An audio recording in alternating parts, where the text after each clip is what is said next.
So to verify if a given unit vector is parallel to another vector or not, we'll verify by seeing that unit vector along the vector A is nothing but A cap. So that is vector A divided by its own magnitude. So that is this vector divided by its own magnitude.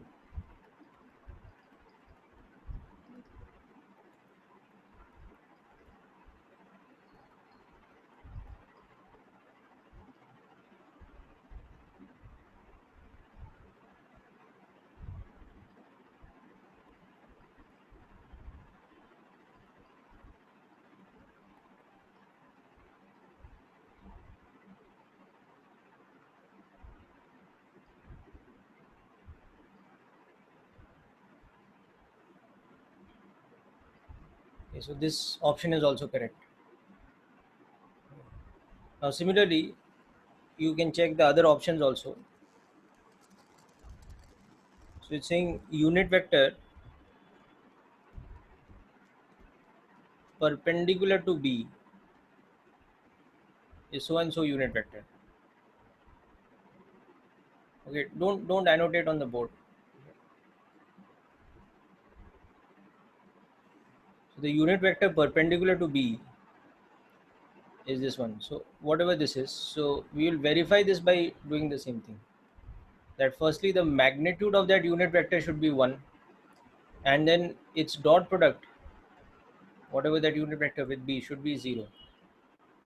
So for the given one, when you check, this is also correct. So this one will also be correct. Okay. But the final option, which is saying that the unit vector parallel to A is this one, that one will be wrong. Okay.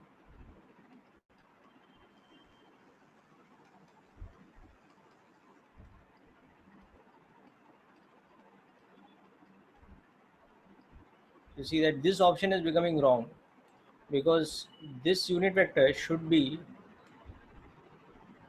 A cap, which is this.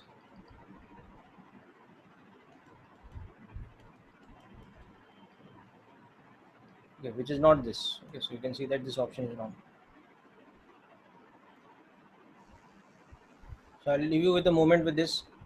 Any other doubts in exercise 2 first? Let's finish exercise 2, 3 and 4 first.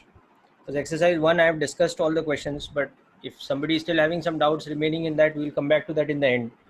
But let's try and complete the doubts in the pending exercises first. Let's complete the doubts from the module first, Yash. Okay.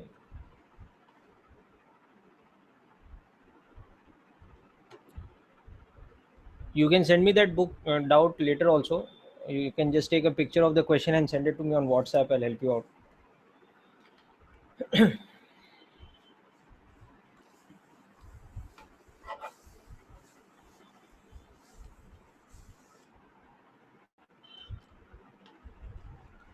Okay, so anyone here has doubt from exercise 2 or 3, anything else? Before I come to exercise 4, sum number 7 of exercise 2. Okay, let's come to that.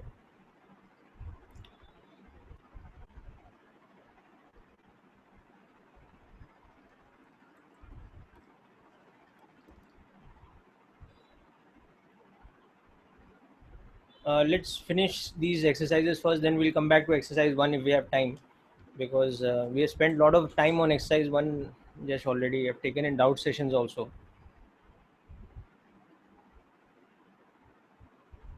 Otherwise, we'll never get a chance to complete these exercises. We'll keep doing those questions again and again.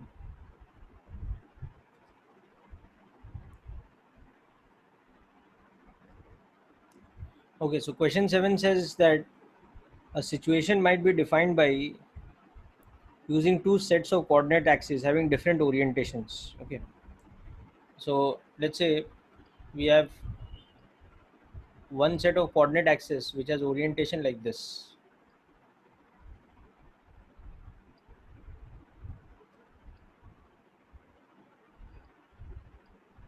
This is our frame S1, let's say, which is having x and y axis like this.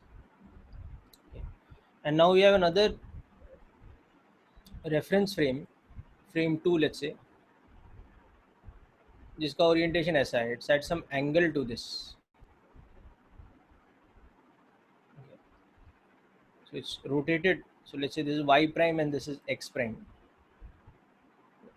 Still mutually perpendicular, but this is our frame S2. Now if these two observers in the two frames, or with respect to the two reference frames, you are writing this vector E, you can see that in the first frame your components are like this. This is E1 and this is E2.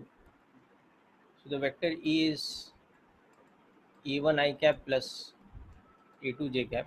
In the second frame, you can see that if you drop the perpendicular, your components are like this. This is E1 prime, this is E2 prime. So in the second frame, we'll write the same vector as E1 prime I cap plus E2 prime j cap. So you can see over here that E1 is not equal to E1 prime. E2 is not equal to E2 prime. But magnitude of A is still the same in both of them. It is root of E1 square plus E2 square, which is root of E1 prime square plus E2 prime square. And direction of A is the same. With respect to my axis, it's making different components. But the vector A has not changed. No? The arrow of vector A is the same. The arrow representing vector A is same regardless of coordinate frame. Okay. So accordingly, in this question, we will see.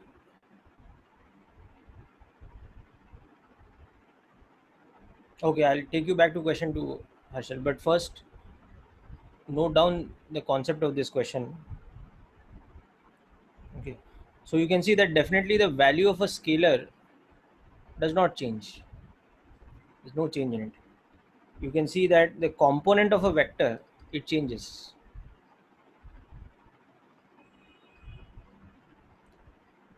This does not remain same. You can see we've written this.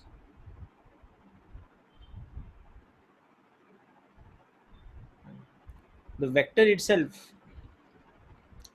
again, this does not change because you can see the arrow representing the vector is the same, independent of the coordinate frame.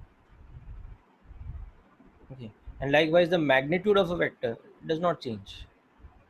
The only thing that changes is the individual components.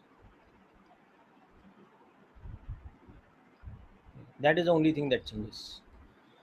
So this is what question 7 was about. Okay. So I'll just leave you with the solution of question 2 and 7 once, since you have to note down.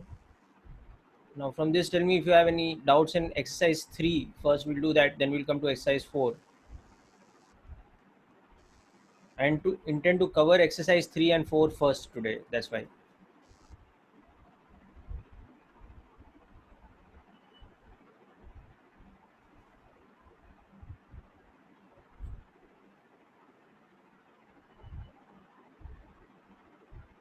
Okay, yes, I'm coming to that.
Okay, so finish writing down this second question.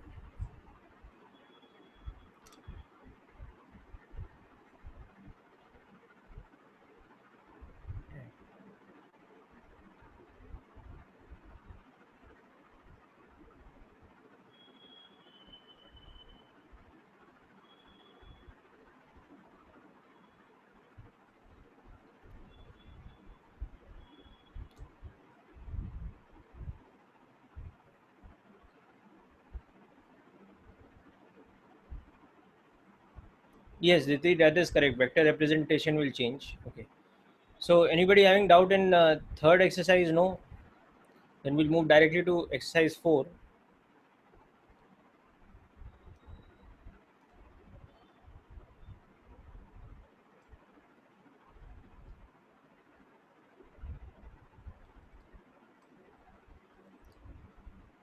Start with question number 2.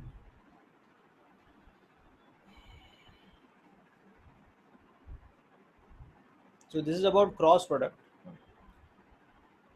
So for example, in the first part, it is showing you that the vector B is like this. It is along the y-axis, whereas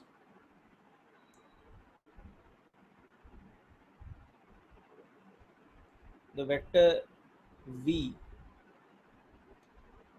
is along the negative x-axis. Okay, and this plane is being cut by the z-axis perpendicularly like this. You can see that these are your mutually perpendicular axis, x, y, and z, like this. They're mutually perpendicular. और इसमें vector B ऐसा है, it is along the y-axis. So we can write the vector b as bj cap, and vector v is like this. It is along the negative x-axis. So we can write v as minus vi cap. Okay.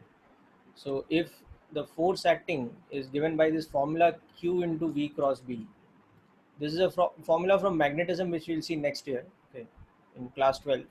But the vector application we can understand over here. So if q is positive, then force is along v cross b.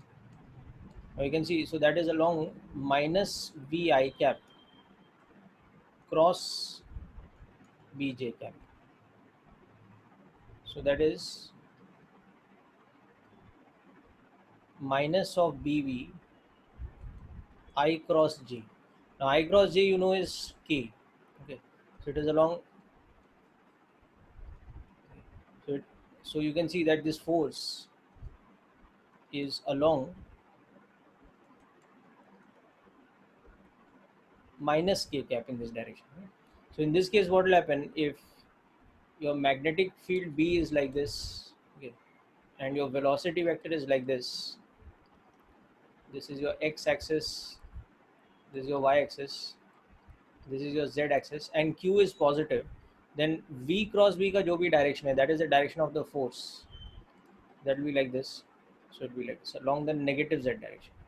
But on the other hand, if in the same situation q was negative, okay, then force is along minus of v cross b.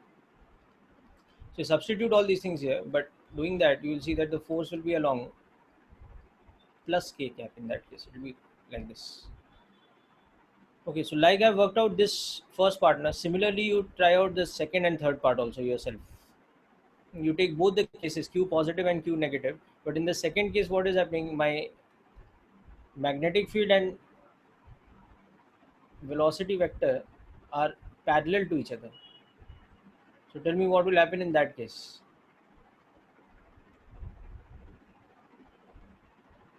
V vector and v vector are parallel to each other.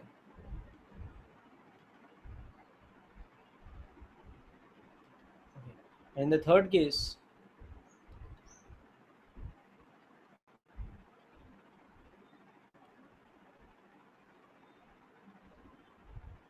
what is happening is that your magnetic field vector is along the z axis and velocity vector is along the negative. So b is bk cap but the velocity vector is minus v j cap. Okay. So just work it out by the similar method and tell me what the answers will be for each part. Q being positive, Q being negative.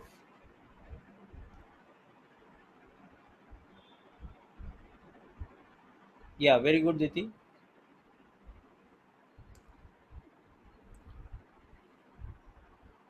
Okay, so finish this up and tell me which question next we'll be doing in exercise 4.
Right. So have you worked out this all of this? So in this case, what is happening? The force is zero in both the cases, okay? Because V and B are parallel. But in this case, what is happening? The force will be, so you'll see that your V cross B will be along minus K cap when Q is positive. Sorry, minus I cap. My mistake. Along the negative x-axis when Q is positive, and we along the positive x-axis when Q is negative.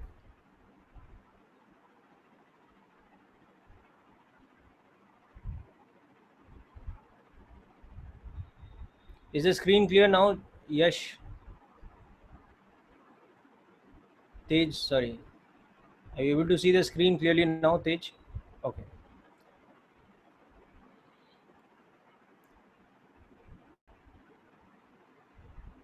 So is question number 2 clear to all of you? Okay. Now, what else in exercise 4? Let's finish. Yeah, Tej, tell me, what is the doubt, beta?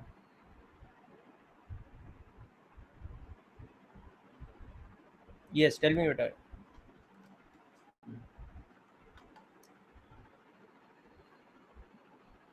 What is the doubt, beta? Tell me.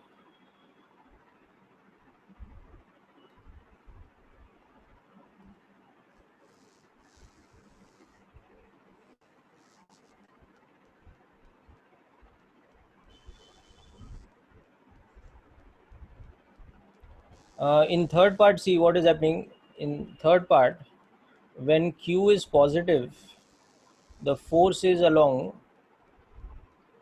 V cross B. Now see what the V is over here. It is minus V J cap cross B K cap. So it is minus of BV J cross K, and J cross K is I cap. So you can see it is along. Okay, so that means it is along minus I cap. Is this clear, beta? I J K always use this guideline. No? So I cross J is K, but J cross I is minus K, like that. Similarly, J cross K is I, but K cross J is minus I. So these are the relations you have to use. Okay, good. Achha, anything else in exercise 4? Who has a doubt in exercise 4, please send the. Otherwise, I will move on to if anything else is pending in exercise 1. Otherwise, the test paper.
Yeah, we'll do Lami's theorem. Sixth sum. Okay, let's come to that.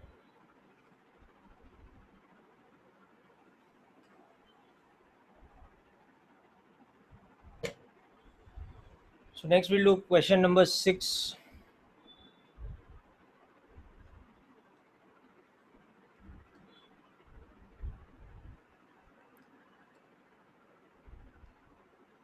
From exercise 4.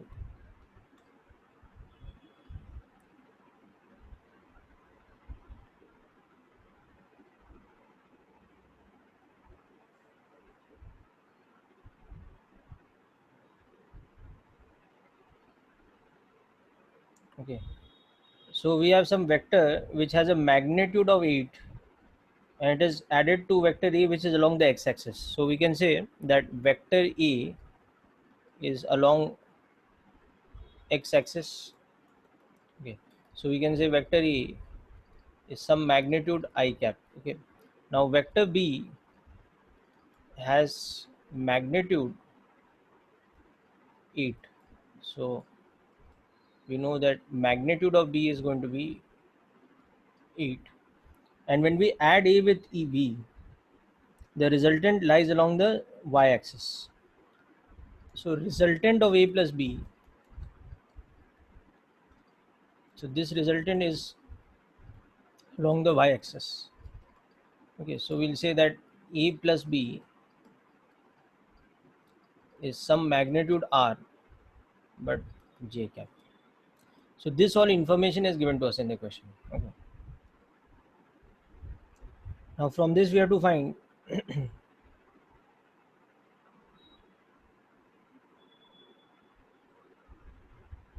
and also it is given to us that it has twice the magnitude of A.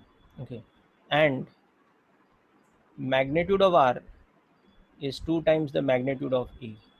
So that means R is equal to 2A. So substitute that also here. So that's it. Now we have enough information. So we have to just use this, that the vector A, which is this, plus the vector B is something we don't know. Okay, is equal to 2A j cap. So from this we know that the vector B is equal to A I cap minus 2A j cap, and given that the magnitude of the vector B is 8, so therefore mod of this is equal to 8. So therefore square root of A square plus, okay, so A root 5 is equal to 8. So therefore 8 by root 5. So this is the vector A, and the vector B is 8 by root 5 I cap minus 2j cap. And the resultant of these two,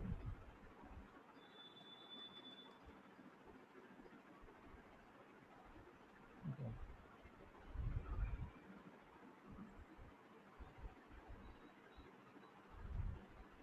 oh sorry, this is the other way around. This is plus, this is minus. Okay. So anyway, it doesn't really make much difference in this formula. Okay. So the vector B will be like this. It will be minus I cap plus 2j cap. So this will become 16 by root 5 j cap. What happened? Are you fine? Okay, so the best way of doing this type of question is by using the component algebra notation.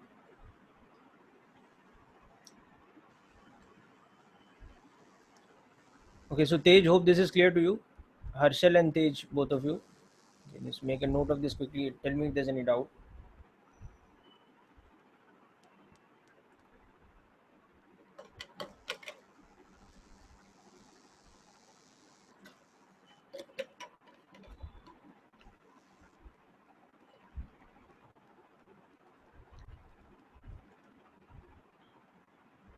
Okay, good.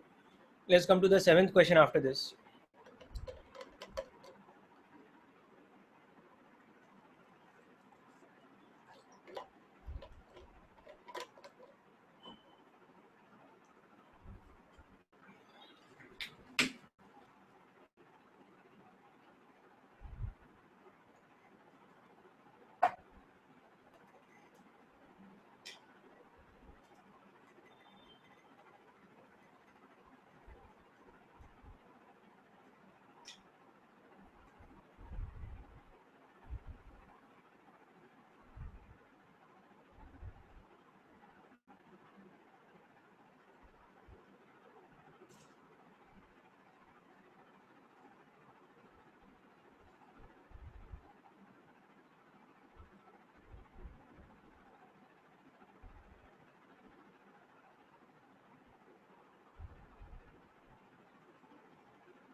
How you will get vector b? By, see, this equation, no? You are writing this one,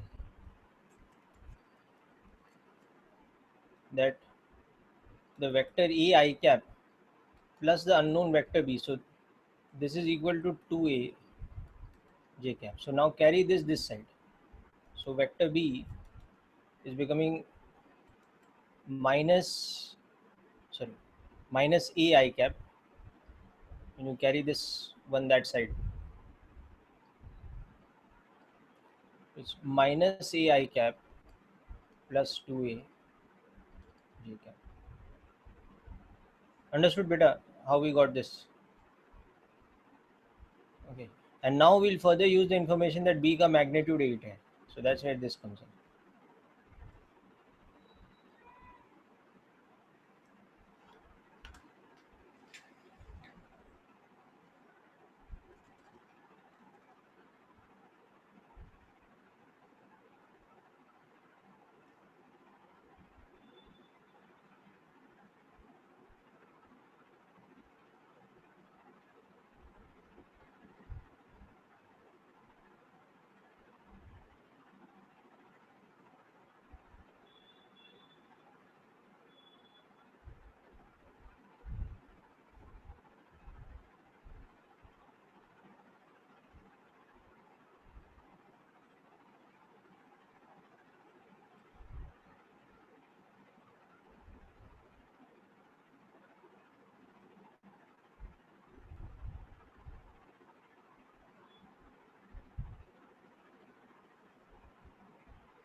Okay, Harshal, is the thing clear or not now finally? No, the voice is alright from my end, beta. You can check your own internet connection once, because monitoring it. Yeah, Harshal, is the concept of the vector b clear in this question finally?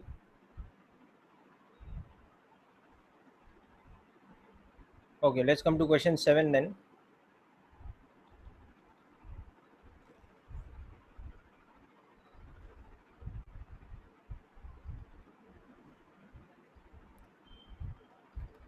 Same exercise, exercise 4, question number 7.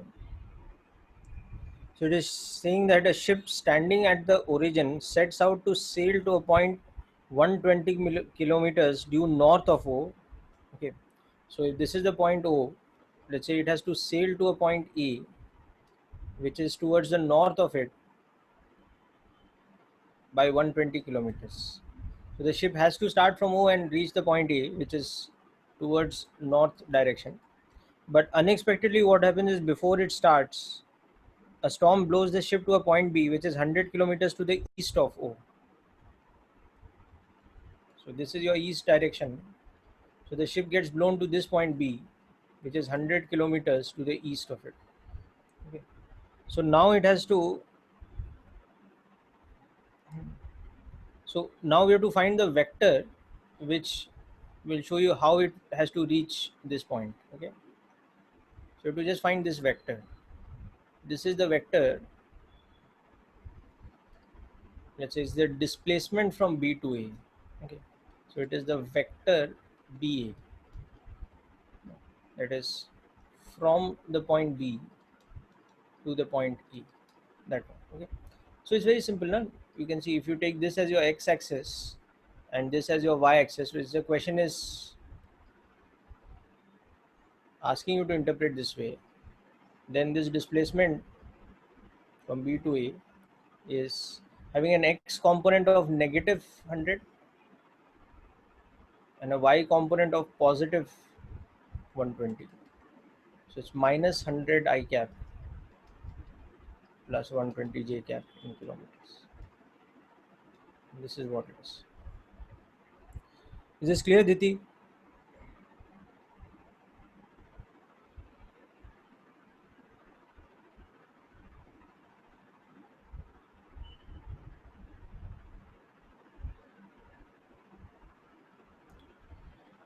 Is the question fully clear, beta? Okay, very good. Acha. So we have completed exercise 4. Now I think a couple of you had some doubts in exercise 1. Uh, they're just a couple of doubts. We can quickly finish them before we move on to worksheet 7. Who had some doubt in exercise 1? Tej, you had, or 5 and 13? Okay. So I think I've done these questions before, but anyway, let me give you a quick hint.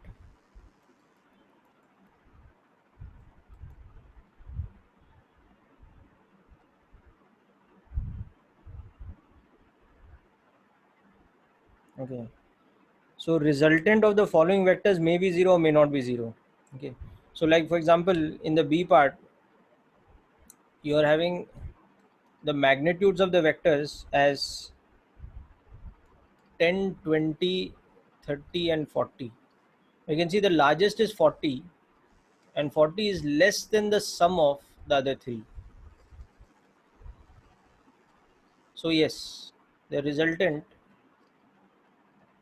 can be 0. Okay, because you can always arrange them in this way, that this is 10, this is of magnitude 20, this is of magnitude 30, but this is bringing you back to where you started of magnitude 40. But suppose this had been 10, 20, 30 and 70. Okay, suppose we had an option like this, then here you can see that this is not possible, because the largest one, 70, is greater than the sum of the other three. Okay, so even if you arrange them like this, that this one is like this one is like this one is like this. Okay, but even if you arrange them like this will overshoot it, no? ये 70 है तो यहाँ पे नहीं आएगा, यहाँ आ जाएगा. So there's no way you can arrange them into a closed figure. Okay, so vectors of this magnitude cannot be four sides of a closed figure. It is in this case a quadrilateral or a straight line, but a closed one like this. So therefore the resultant cannot be 0. Understood, Tej?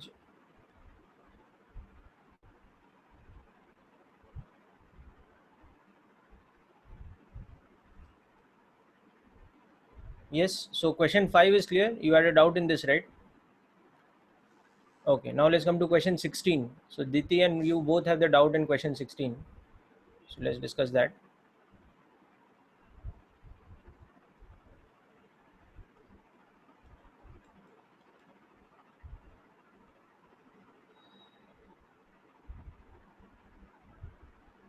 So P, Q and R are acting at a point on the plane. The angle between P and Q is 150, Q and R is 120. Okay. So we can just, this question can be done just by using component algebra. You don't need anything else. So if this is P, this is Q, the angle between these two is 120 degrees. Okay, and there's some third vector R, which is at an angle of 150 with respect to this. So you'll see that it's actually perpendicular to this one, because if this angle is 150 and they're in a plane, so the sum of the angles has to be 360. So you'll see this is 90, correct? इन दोनों का सम 270 है, so तीनों का सम 360. So this one has to be perpendicular. So now you just find the condition for P plus Q plus R to be 0.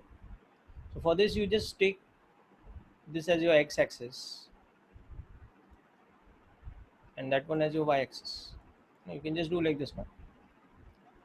So you can see that if the vector P is P I cap, the vector Q is at 120 degrees. So it will become minus Q by 2 I cap plus root 3 by 2 Q j cap, and the vector R is just minus R j cap. So therefore resultant is 0. So that resultant is P minus Q by 2 I cap plus root 3 by 2 Q minus R. So you don't need anything else for these type of questions. This should be a null vector. So that means P minus Q by 2 should be 0. And along with that, this component should also be 0. Should be 0. Okay. So that means P is to Q is 2 is to 1.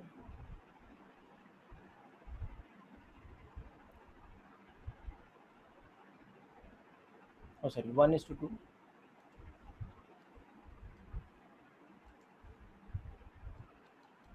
Okay. And along with that, Q is to R is 2 is to root 3. Okay. So therefore, if magnitude of P is x, magnitude of Q is 2x, and magnitude of R is root 3x. So the ratio of the magnitudes is 1 is to 2 is to root 3.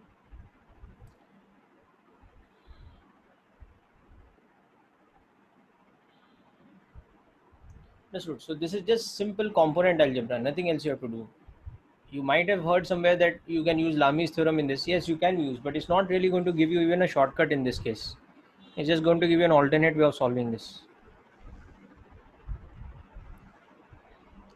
So make a note of this question, please, properly.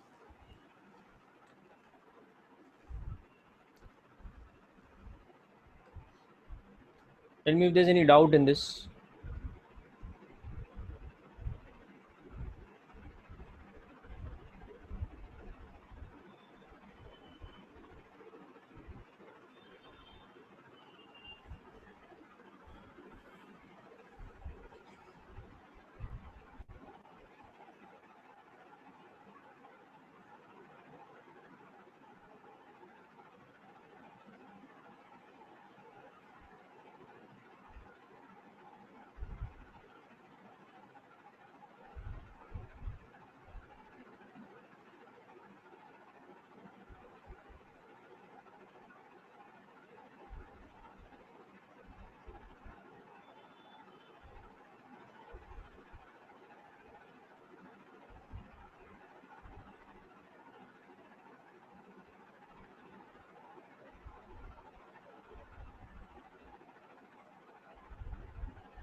Okay, done with this, people.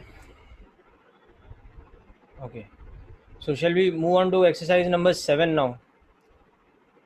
Yes, Karan, you are able to hear properly?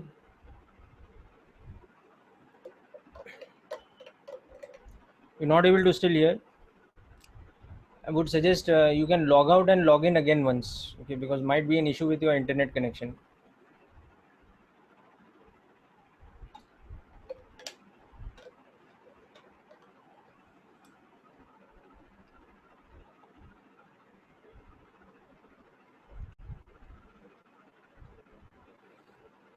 Because I'm monitoring the audio from here, it's pretty clear from my end.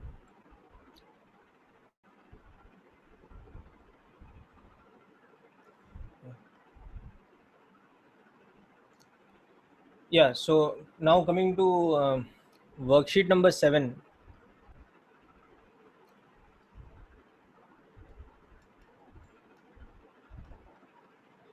Any doubts from this?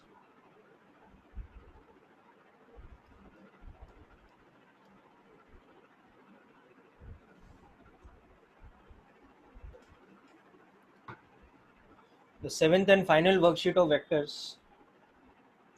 Please let me know if you have any doubt in that.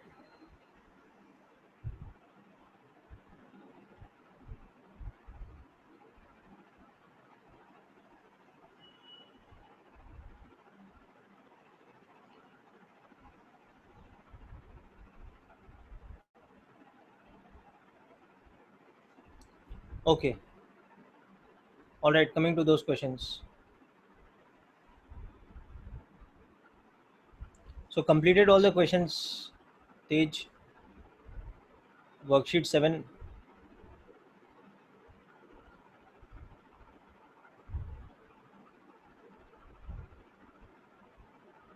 Yeah, tell me which question, beta.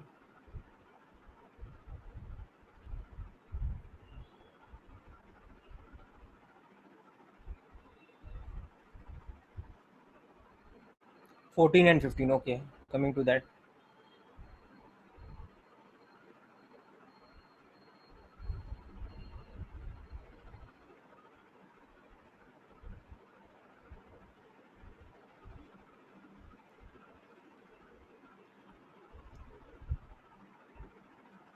So go through question number 14, everybody. First, we'll discuss.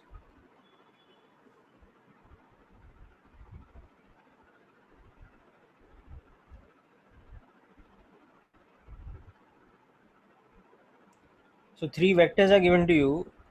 Okay, vector which is parallel to A and has a magnitude equal to that of vector C. So the second vector is of no use actually. Okay, it's just like a dummy thing. It's of no use. So we have to find a vector which is parallel to A and has a magnitude equal to vector C. Okay, so how we'll do this? Vector A is given to us as this 3 I cap plus 4 j cap plus 5 k cap. Okay, vector B is of no use in this particular question, so I'll just leave it out. Vector C is 6 I cap plus 8 j cap minus 10 k cap. Now we want to find a new vector, let's say D, such that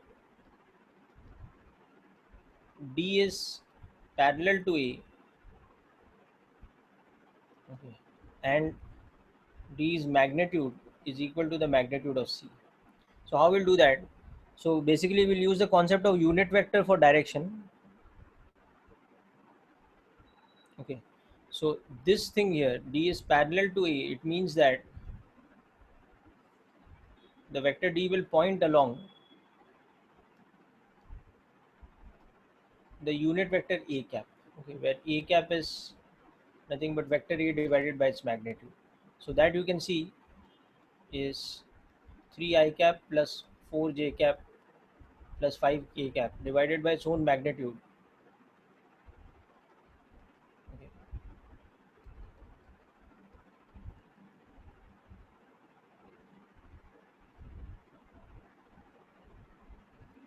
Divided by root 9 plus 16 plus 25, so that will be 50. Okay, so this is 1 by 5 root 2 3 I cap plus 4 j cap plus 5 k cap. So this is the direction of that vector. It's given by the unit vector. Okay, and then magnitude of d is equal to magnitude of c. That means it is root of 6 square plus 8 square plus 10 square. So that is again square root of 200. So 10 root 2 हो जाएगा. Okay. So therefore we can say that the vector d is of magnitude 10 root 2, but its direction is along this, or we can say that d has a magnitude equal to c, but its direction is a. So like this. So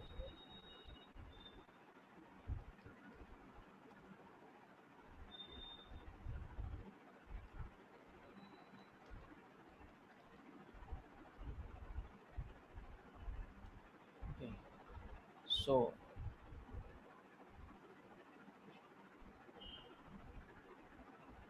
6 I cap plus 8 j cap plus 10 k cap.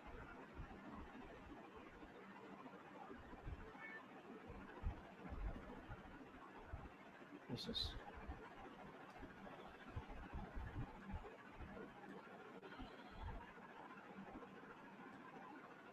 is one way of doing the question. Okay, you can do it by a couple of other methods also, but this in my mind is the easiest method of solving the question.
Okay, so hope this question is clear to all of you now.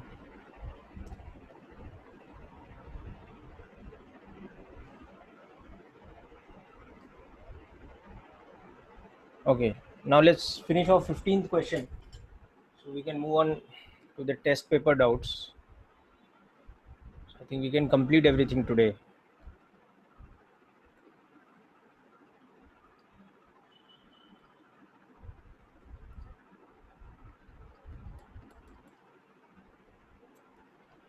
Okay, now 15th is interesting type of question. It's saying that you have two unit vectors which are non-collinear. Non-collinear का मतलब क्या है? They are not lying along the same line. Okay, so A1 and A2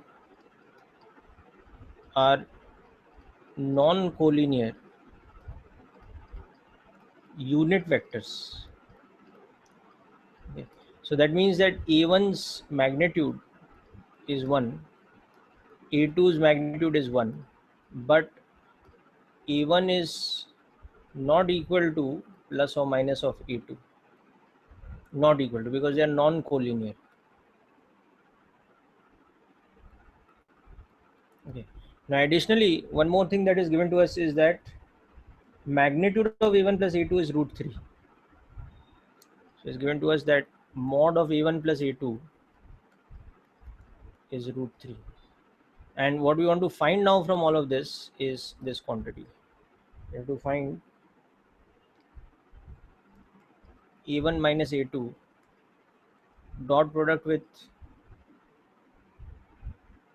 2A1 plus A2. Okay. Now who's going to tell me what to do in this question? How to proceed? Tell me the first step, somebody.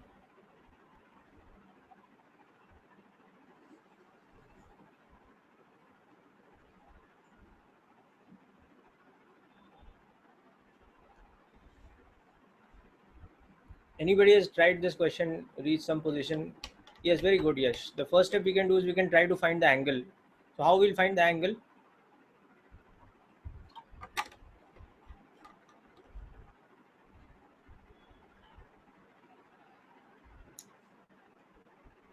Can you tell me what is the angle between A1 and A2 and how to find it?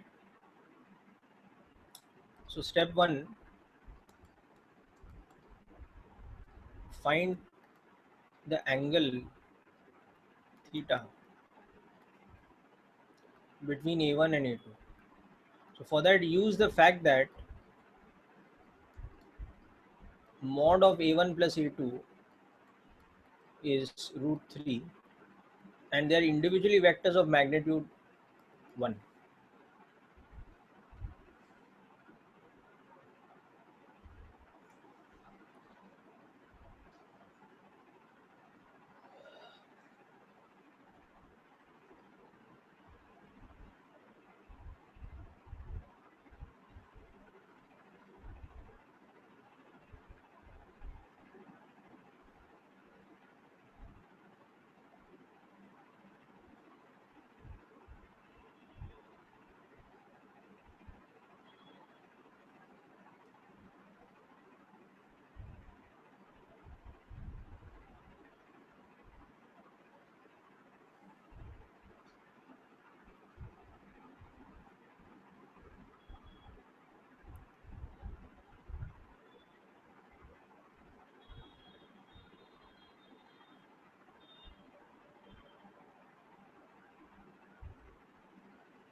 Sixty degrees. कैसे? 60 degrees. Yes, that's correct. Cos theta will come out to be half. Okay. So there are several ways in which you can do this. You can firstly use triangle law. So root of A1 square plus A2 square ये √3 हो गया. So 1 plus 1 plus 2 cos theta.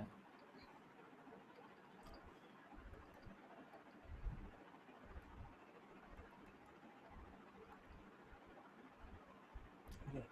Or you can use the fact that, okay, so your parallelogram is a rhombus. Okay, and that rhombus has that property that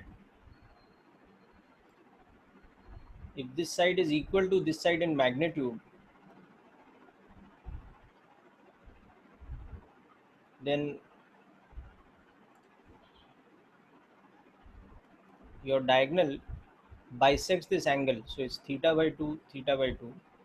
Okay, so it has, the rhombus theorem has this property that A plus B becomes 2A cos theta by 2 if mod A is equal to mod B. So you can make use of this also. This is the property of rhombus. Okay. You can make use of this also. So 2 into 1 into cos theta by 2 is √3. So cos theta by 2 is √3 by 2. Okay. So theta by 2 is 30 degrees. So that's another thing you could do. It's shorter than that one. Anytime you're using a special theorem, it's always going to be a shorter solution, 60 degrees. Okay. Or you could also solve this geometrically. Geometry wise, you'll understand that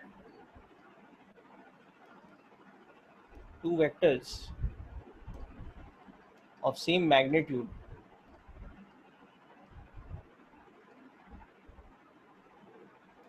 and this side is √3. That is immediately showing you that if you drop this perpendicular and break this and all this, you'll see that from this triangle geometry, it's easy to show that this angle theta will be 60 degrees. So 3 different methods I'm telling you, doing this. Now after I do this, now next thing what I should do to solve the problem. Theta तो मैंने निकाल लिया, but that doesn't solve the whole thing. Now I have to, what is the thing I have to calculate? I have to calculate this. So what is the next step I should do here? Can somebody tell me that?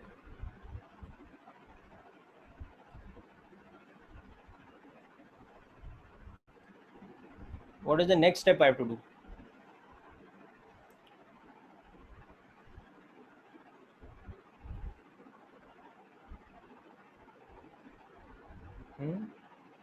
नहीं ये dot product solve करना है ना. So what I have to solve for? कैसे a1 minus a2 होगा? Okay, see, we will use, so see what I have been asked to solve. I have been asked to solve this quantity, this thing. So next I have to understand how I will solve this, because I know the individual vectors magnitudes, they are 1, and I know the angle between them is 60.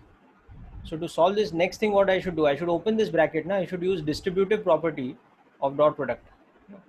So to solve this, next thing, use this property that a dot b plus c is equal to a dot b plus a dot c, a distributive property.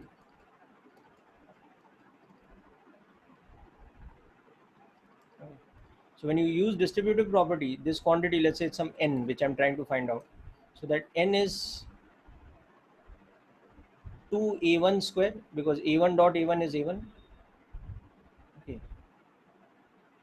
Plus a1 dot a2 minus 2 times a2 dot a1, okay, minus a2 square.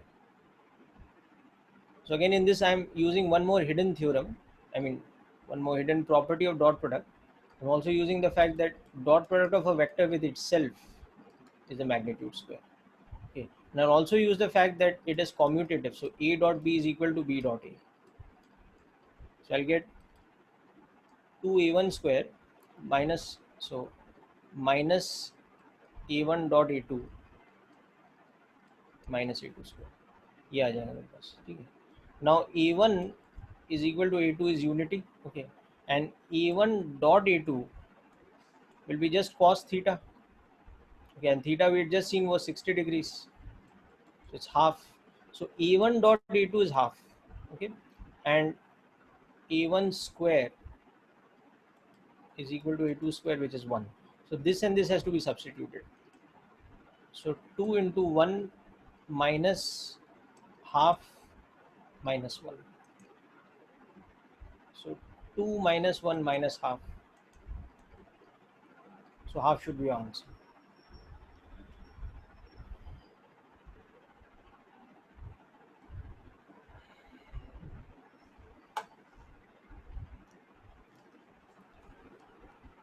Okay. So there's nothing difficult in it. Just you have to use the properties of dot product very carefully, and also take into account the fact that you're dealing with unit vectors.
Yeah, question.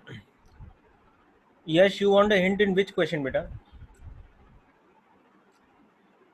This one only, no? You wanted hint.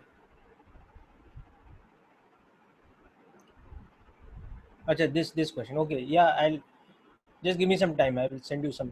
Send you. Okay.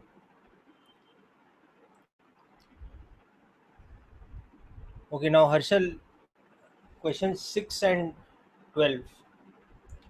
Did I solve question 6 last time? No, I don't think so. No. Okay. Okay. So let's discuss these two. All right. So question 6, same exercise.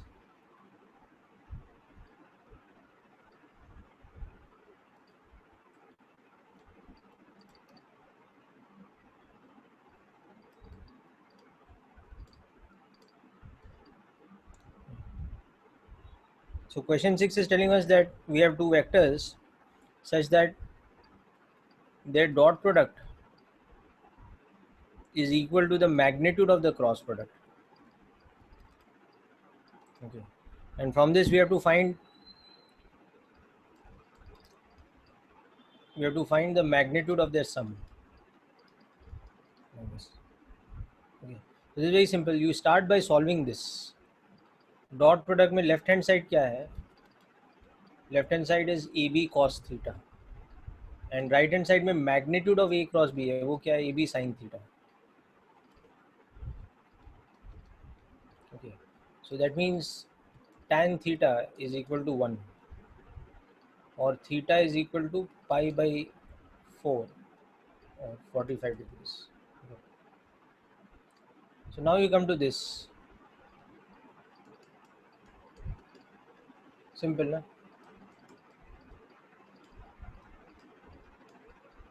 Okay.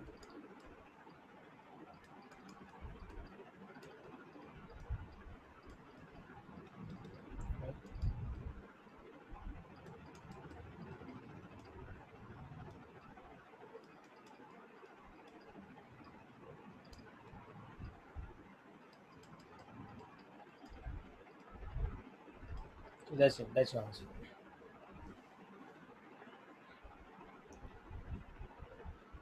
Understood, na, Harshal? Now, one thing, since you're noting down this question, you should be very careful about here. Suppose this was like this, that A dot B is minus of mod A cross B. अगर ऐसा होता तो यहाँ क्या हो जाता है, AB cos theta is minus of AB sin theta. So this would have given us tan theta equal to minus 1. That would have meant theta is obtuse, because theta is the angle between two vectors. Theta is not in the four quadrants, okay? So theta can only be between 0 and 180. Is the angle between two vectors. So this, so in this case, theta would be 135 degrees, or 3 pi by 4.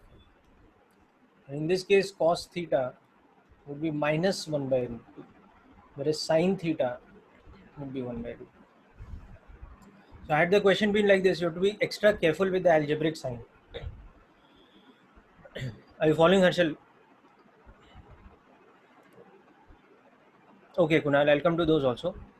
Okay, just note this down. In the meantime, Yash, I will try to give you some hint about this question.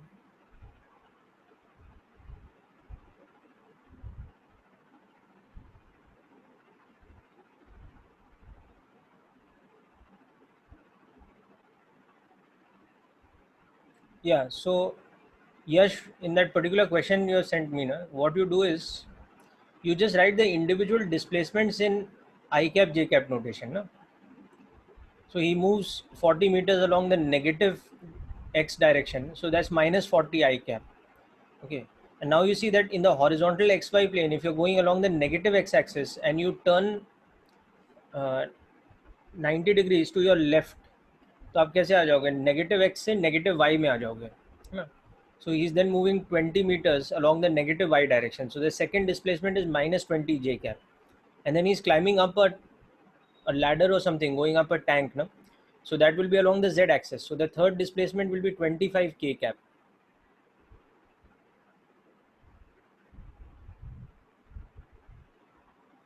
Understood? So use unit vector notation. All right, sixth is done. Let's come to 11th, 12th, and then 13th.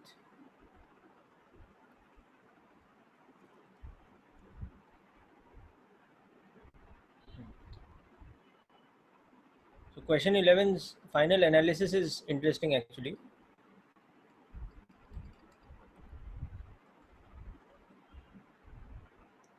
So vector A and B are given to us, but with some unknown quantities. This is x I cap plus 2j cap plus 2k cap. Vector B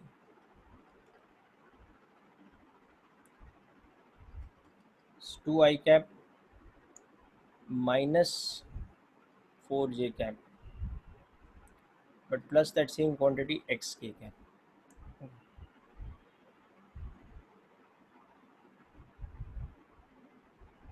Wait, I've got something mixed up. Mixed up two questions. Wait. A is correct, I think. X 2 2, okay. And B is 2 minus 4y. Okay.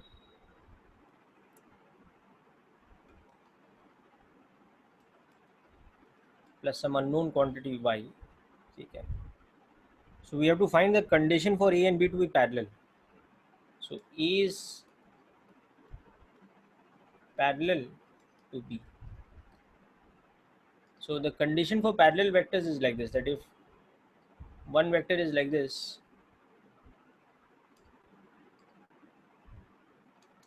and another vector is parallel to it,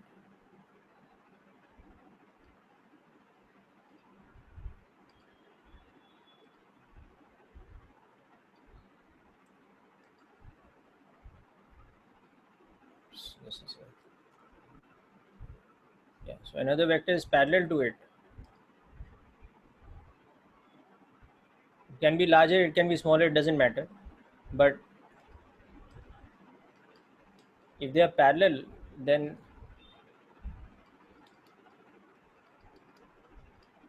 it implies that A's unit vector is equal to B's unit vector. It implies that vector A divided by mod A is equal to vector B divided by mod B. So the easy way to check this condition is like this, that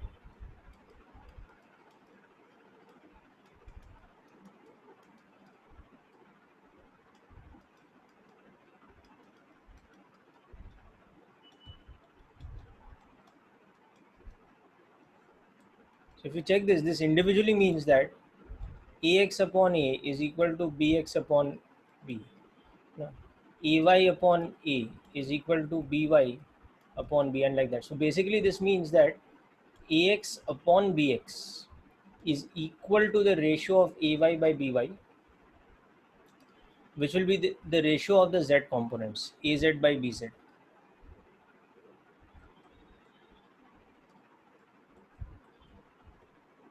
Okay, which will be a positive quantity.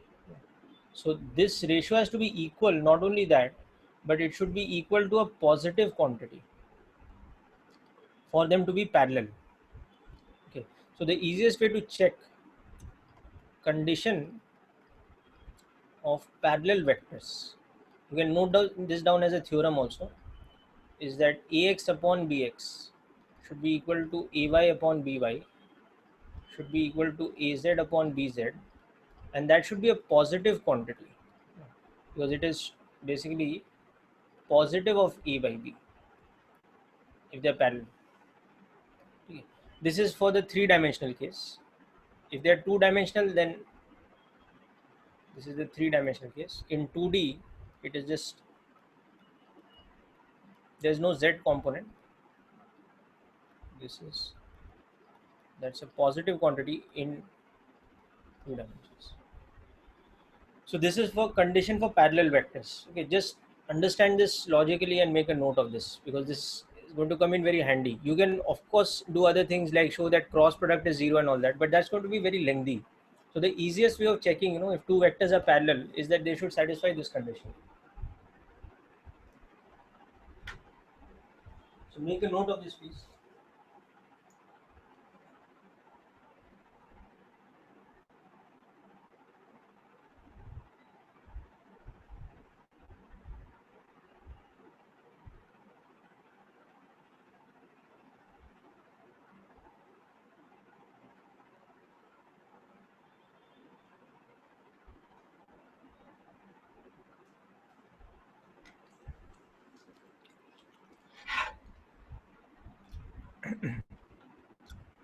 Okay, so as I said, this is very important. Make a note of this. Okay, understood this point, people?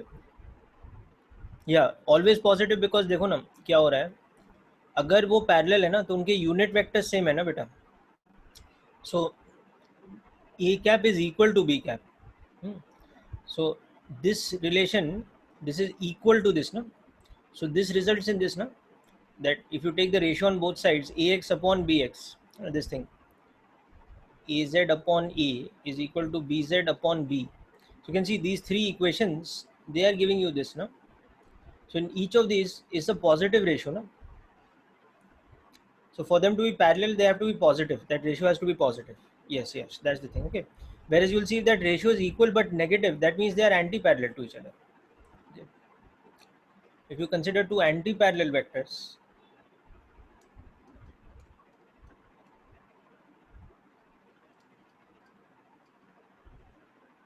okay, उनके लिए condition ऐसा हो जाएगा that let's say the first vector was like this,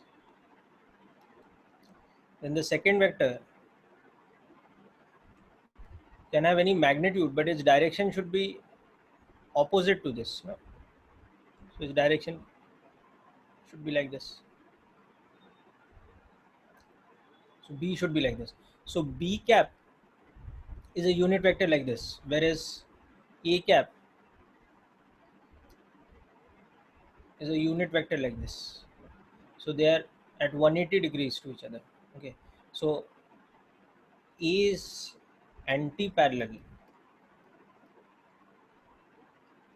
to B implies that A cap is minus of B cap. Sorry, B cap.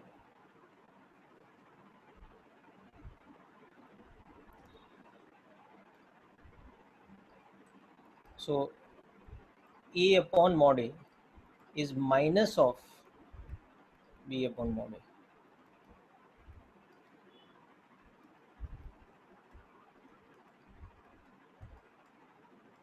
So this is a very useful method to quickly correlate parallel versus anti-parallel, versus you can always have two vectors which have neither relationship, neither they are parallel nor anti-parallel. So that also you can quickly judge, because there won't be any ratio, there won't be any common ratio. If the ratio is common, then it can be either parallel or anti-parallel, depending on whether that ratio is negative or positive. So you can see from here that ax upon a is minus of bx upon b, ay upon a is minus of by upon b, and az upon a is minus of bz upon b. So these three equations together, they imply that ax upon bx must be identical to ay upon by, must be identical to az upon bz, but that must be equal to negative of the ratio of their mods. So they should be equal to, but they should be equal to a negative quantity. So this is the condition for anti-parallel.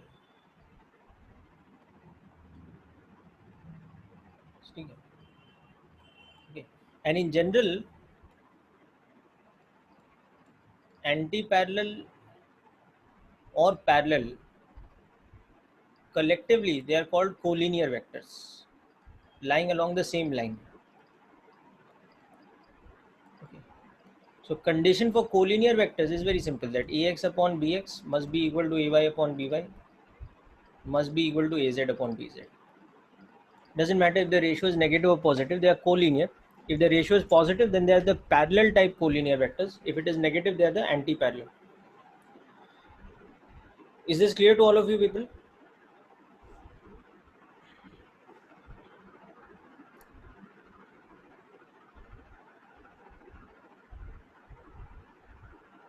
Yes, cross product will be zero. But as I was telling you, Diti, that cross product zero put करने के लिए ना, you have to solve that matrix. So it's unnecessarily lengthy.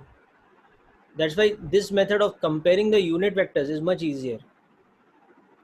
If they are parallel, then the unit vectors are exactly the same. One unit vector will fit on the other unit vector.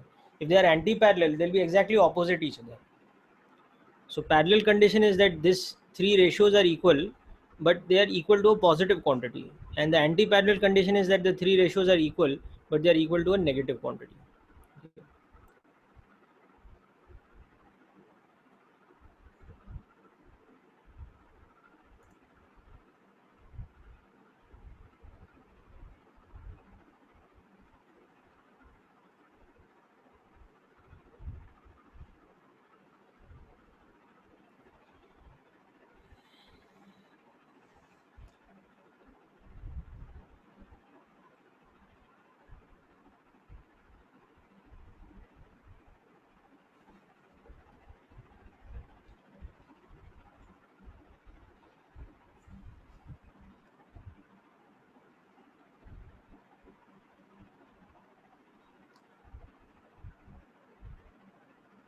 So as a quick example,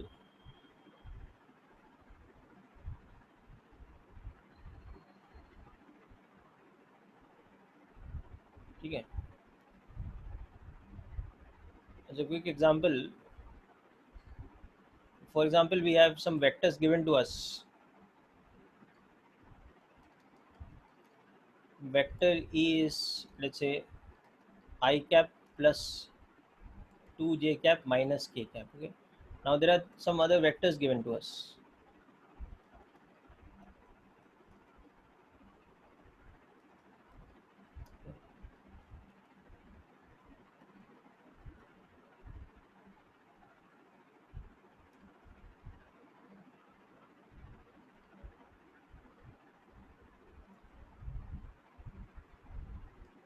Is given to us. Okay. Another vector is given to us as, let's say,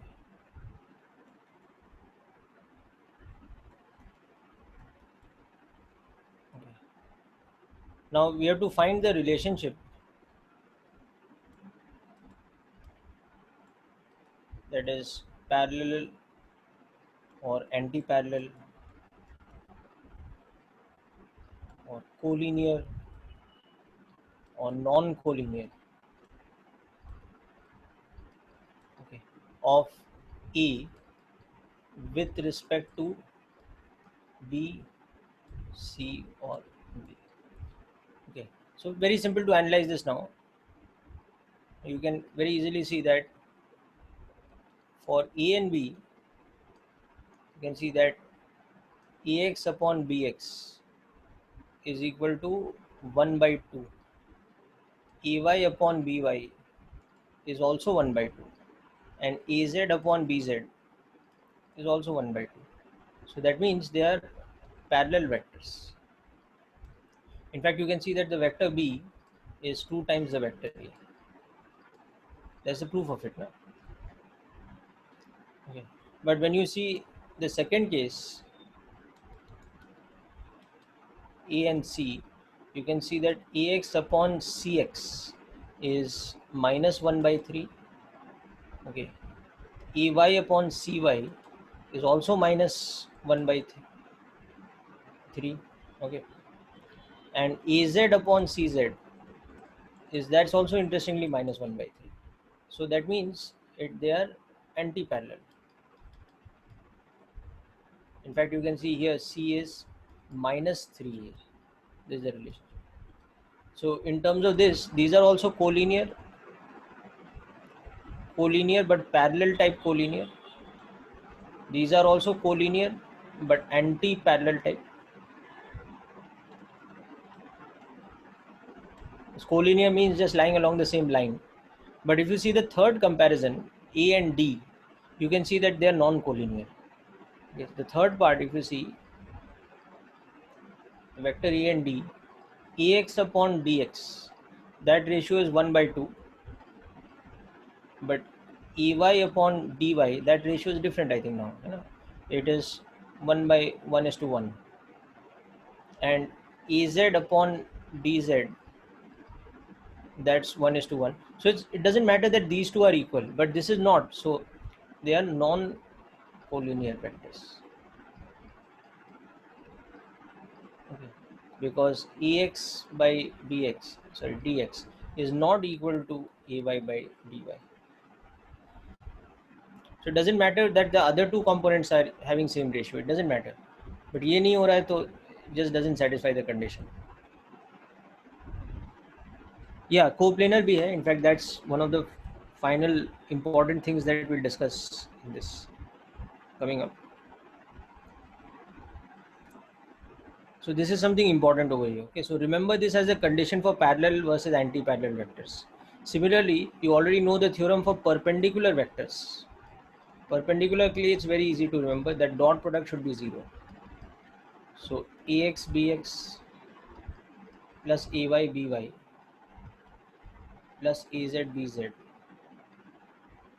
should be 0. This is the condition for perpendicular vectors. Quickest and easiest way to analyze.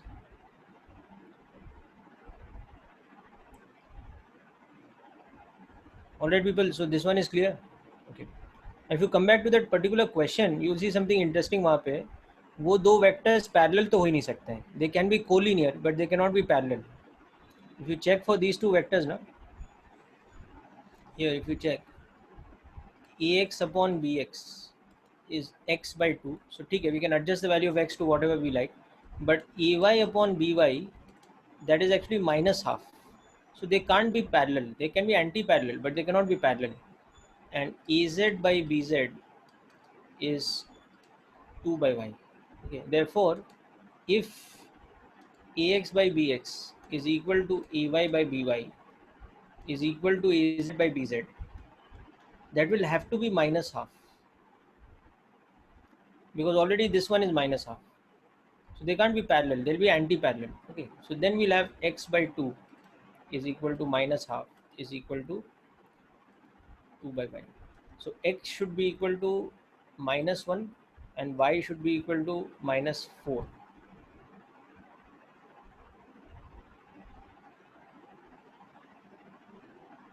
Okay. This is the condition for A and B to be collinear. The proper answer to this question is actually they cannot be parallel. They can only be collinear at best. And for collinear, this is the condition that x is equal to -1 and y is equal to -4. So you can change that option language a little bit, change it from parallel to collinear.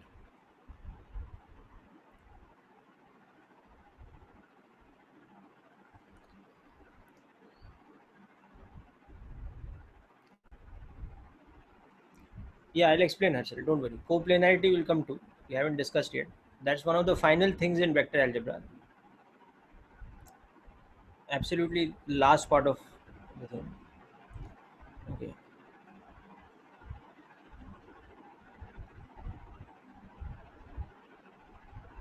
Okay. So let's discuss about coplanarity. Next question.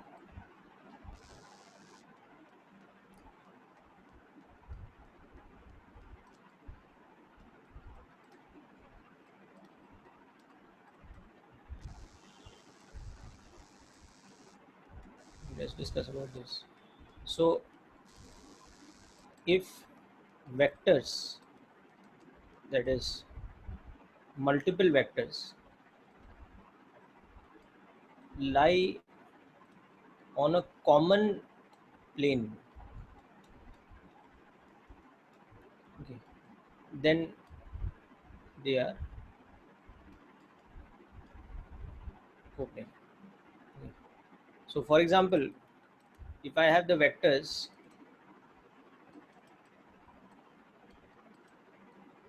just some random, okay,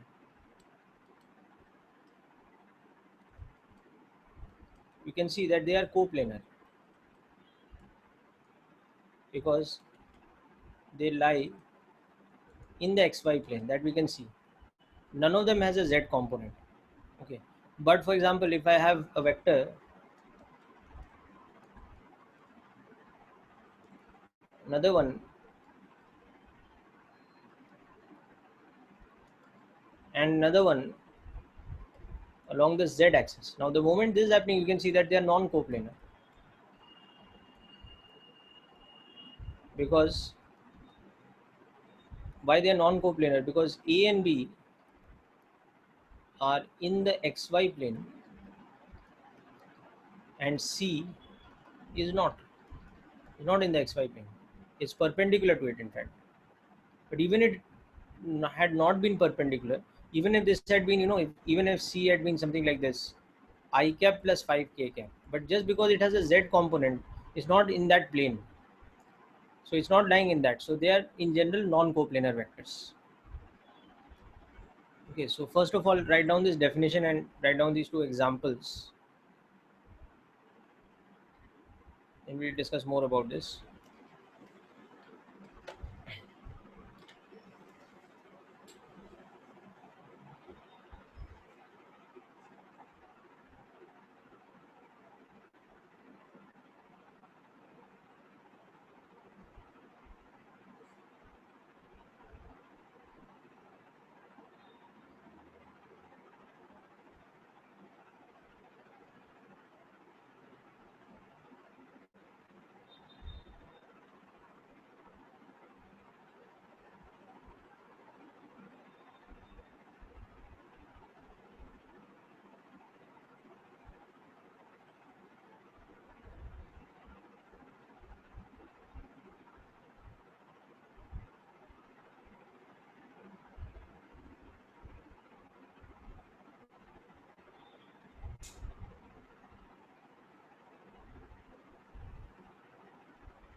Okay, is this concept clear to all of you?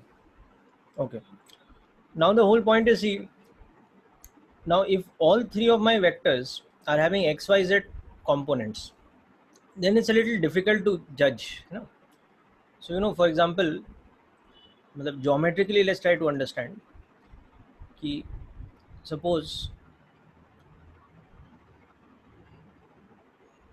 this is my three-dimensional coordinate system.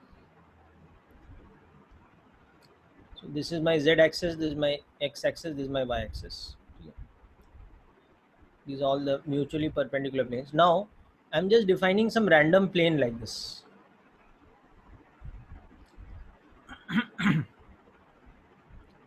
So suppose I'm just defining a plane that is the plane of this triangle. This is like some point A, let's say, which is at A comma 0 comma 0. This is some point B. This is some point C. So you can see that the triangle ABC is in a plane which does not coincide, or you can say is not parallel with any of the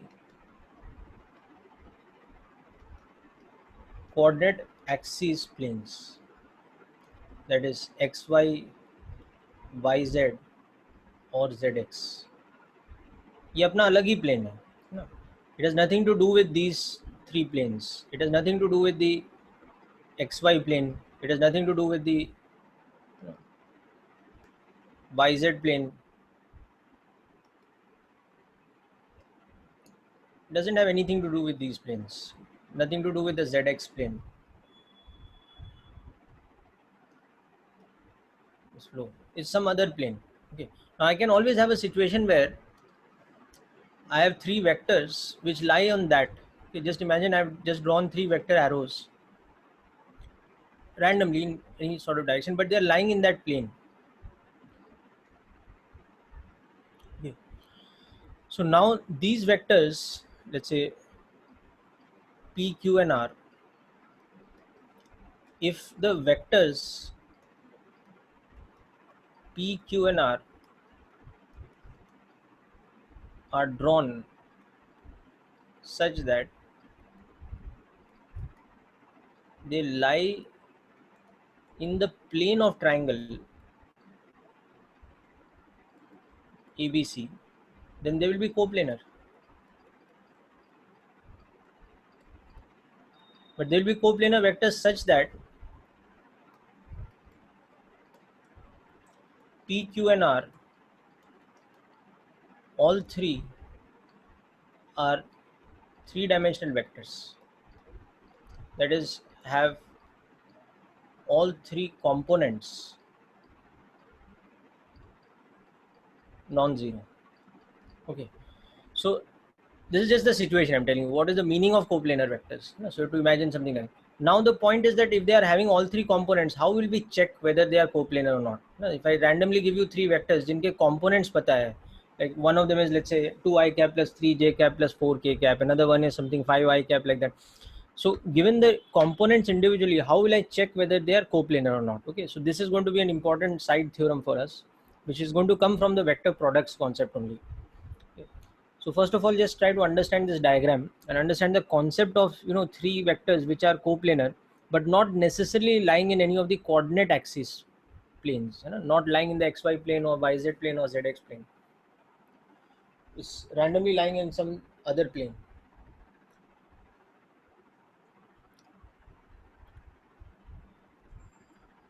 Yeah, Harshal, tell me what is the doubt? Yeah, they will be called coplanar ना. Coplanar का मतलब ही ये है कि तीनों vector एक common plane में है. That common plane need not be xy plane, yz plane or zx plane. That is the whole point. If they lie in the common plane, like in this case they are lying in the plane of triangle ABC, then they are by definition coplanar. We call them coplanar vectors.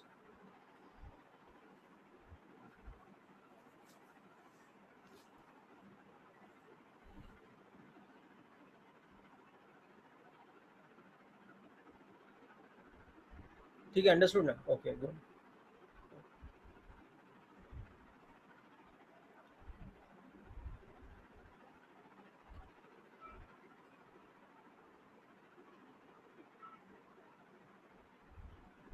Okay, so now let's take this one step further. How to find the condition for three vectors? So next thing is, given three vectors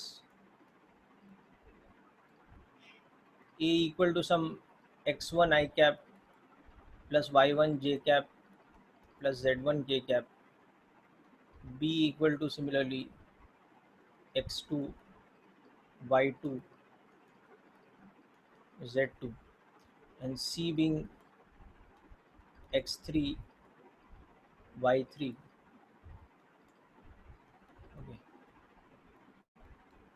how to find the condition for a, b and c to be coplanar? Okay, so let's understand this thing next. Okay, so first of all,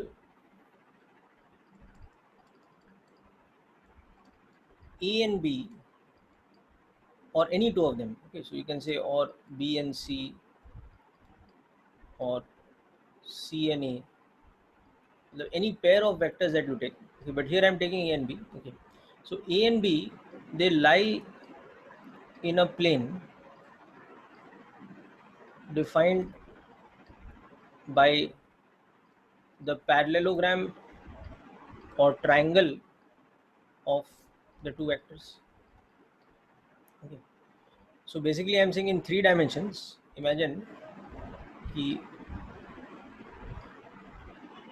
vector A ऐसा कुछ है और vector B ऐसा कुछ है.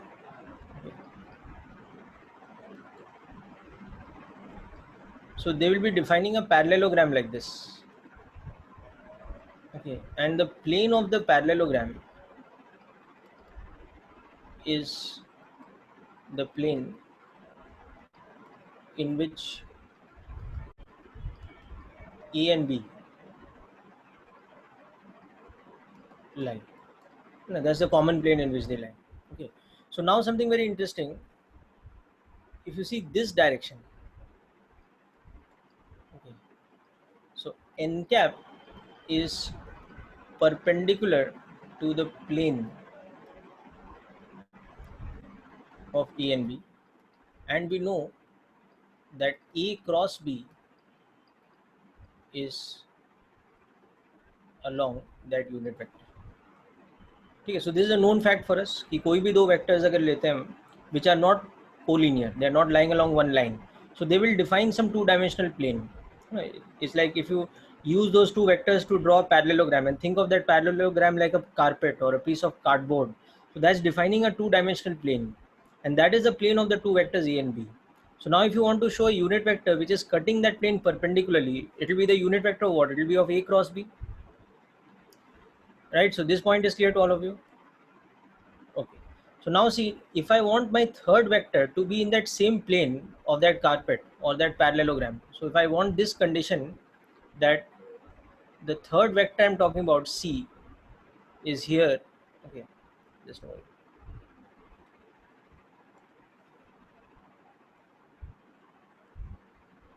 So suppose that third vector C is also in this plane. It's here, or it could be here, or wherever, but basically it's lying in that plane. Okay, so it's lying in this two-dimensional plane. This is also the plane of the carpet only, but extended further. So if C is coplanar to A and B, so what does that first of all mean? That C also lies in the plane of A and B, that is the parallelogram AB.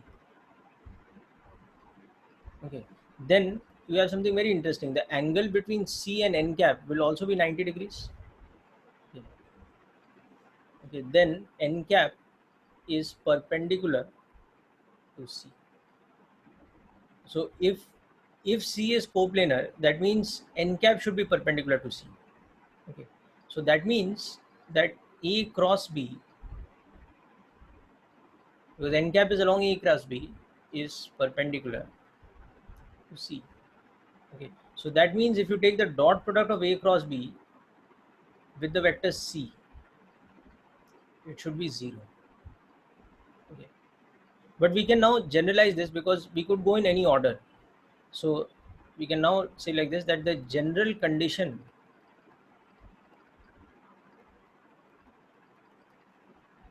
for three vectors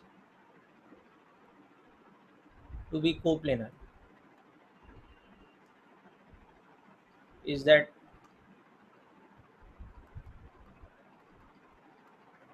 this is 0. Now this automatically implies that if you take B's dot product with A cross C, that will also be 0. And that implies that if you take C's dot product with A cross B, that will be 0. So we can check any one of these three and the other two will automatically be correct. So this is a condition for coplanarity. Okay. Now if you're talking about more than 3, okay, like suppose we are checking the coplanarity of 5 vectors. So what we'll do is first we'll check A, B, C. Because even if one of them is non-coplanar, then the whole thing is gone. Okay. So A dot B cross C, you check. Okay. So if this is 0, okay, then check D, the fourth one. Okay. So you take D, it should be coplanar with A and B, or D should be coplanar with A and C. Okay, or whatever. D should be coplanar with B and C. Any of these three, check. If that is 0,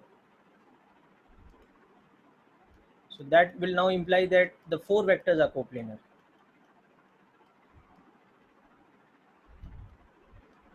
Okay. And likewise now for the fifth one,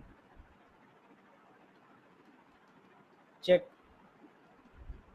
E's dot product with any 2's cross product, A cross B or any of these. Okay. If that is 0, then E is also coplanar to these. So you can check 3 at a time, like that. So the important thing over here is this formula. Coplanarity of 3 vectors is given by this condition, that the dot product of any one of the 3 with the cross product of the other 2 must be 0.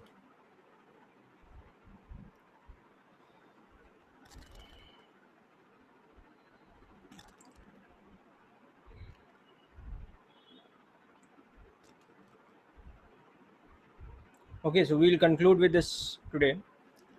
Now, Kunal, hope you understood this. Now you can easily apply it to that numerical question. Yes, you can do that also. You can take D dot B cross E. That should also be 0. Correct.